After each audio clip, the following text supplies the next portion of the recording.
Assalamualaikum warahmatullahi wabarakatuh. Perkenalkan, saya Aldi Nuridayat, mahasiswa Universitas Terbuka jurusan PGSD semester 6 dari Pokja Salut Ambarawa. Jadi saya di sini memenuhi tugas pendidikan anak berkebutuhan khusus. Yang pertama, karakteristik siswa atau anak dengan gangguan attachment.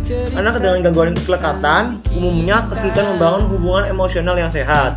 Karakteristiknya meliputi yang pertama, menarik diri secara sosial, yaitu enggan mencari kenyamanan dari orang dewasa atau guru saat merasa sedih atau takut. Yang kedua, respon emosional yang tidak menentu, sering menunjukkan luapan emosi yang tiba-tiba marah, cemas, atau sedih tanpa alasan yang jelas. Yang ketiga, kontak mata yang minim, kesulitan menatap mata orang lain saat berinteraksi atau berbicara.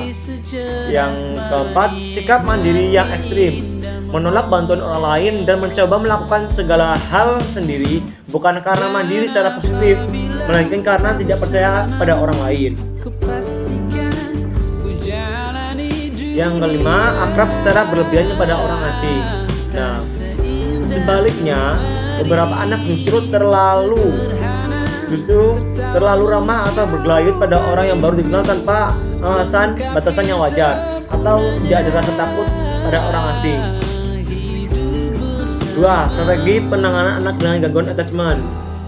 Membangun konsisten dan rutinitas. Ciptakan lingkungan kelas yang terstruktur dan dapat diprediksi agar anak merasa aman dan tahu apa yang akan terjadi selanjutnya. Yang kedua, menjadi sosok yang dapat dipercaya. Guru harus bersikap tenang, sabar, dan konsisten dalam merespon perilaku anak, sehingga anak menyadari bahwa orang dewasa di sekitarnya bisa diandalkan. Yang ketiga, pendekatan interaksi yang lembut. Jangan memaksakan kontak fisik atau kedekatan emosional secara instan. Dekati anak secara bertahap melalui aktivitas bermain bersama atau tugas-tugas kecil. Terakhir, fokus pada penguatan positif. Berikan pujian yang spesifik dan tulus saat anak menunjukkan perilaku adaptif atau berhasil mengelola emosinya. Peran guru dalam pendidikan anak berkebutuhan khusus yaitu sebagai inspirator dan fasilitator, memodifikasi kurikulum, metode pembelajaran, serta media ajar agar sesuai dengan tingkat kemampuan dan kebutuhan unit masing-masing anak berkebutuhan khusus.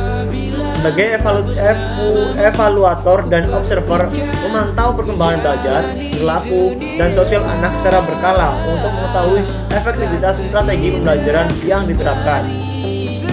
Sebagai kolaborator, menjalin komunikasi dan kerjasama yang erat dengan orang tua, psikolog, terapis, dan kepala sekolah demi menyelaraskan program penanganan anak di sekolah dan di rumah.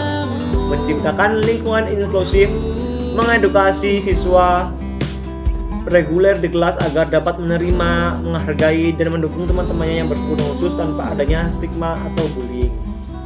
Nah, jadi saya akan mencontohkan sebuah ilustrasi yang bertemakan bersama membantu si kecil yang istimewa, penanganan gangguan bicara. Nah, saya sebagai gurunya, lalu Benny atau nama samaran, anak usia 7 tahun, anak berkebutuhan khusus dengan gangguan bicara atau artikulasi yang kurang jelas. Datang di video edukasi saya.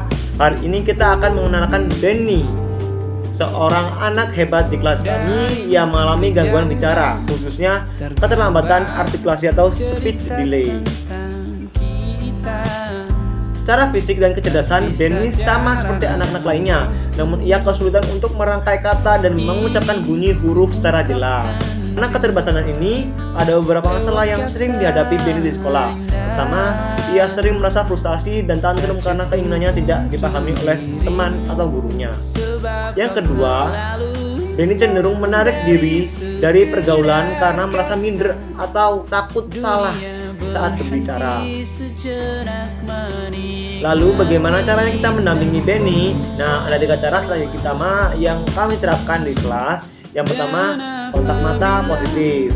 Saat berbicara dengan Benny, sejajarkan posisi tubuh kita dengan matanya agar ia merasa dihargai.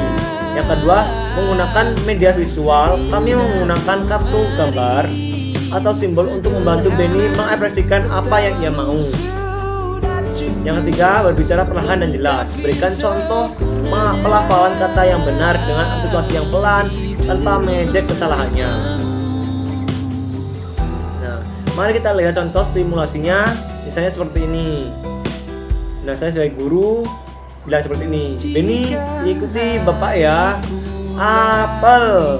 Lalu Beni menjawab apel. Wah, lalu kita memberikan apresiasi kepada Beni supaya dia merasa dirinya itu dihargai dan menumbuhkan rasa percaya diri. Kita dapat memberikan respon seperti ini. Wah, hebat sekali Beni, ini buah apelnya. Nah, seperti itu dikasihkan ke Beni. Nah, kesimpulannya, anak dengan gangguan bicara tidak butuh dikasihani, melainkan butuh kesempatan dan kesabaran kita untuk mendengarkan mereka. Dengan stimulasi yang tepat dan kasih sayang, mereka pasti bisa berkembang dengan luar biasa. Terima kasih sudah menonton. Mari kita ciptakan lingkungan yang inklusif untuk anak-anak kita. Sekian dari saya, terima kasih. Wassalamualaikum warahmatullahi wabarakatuh.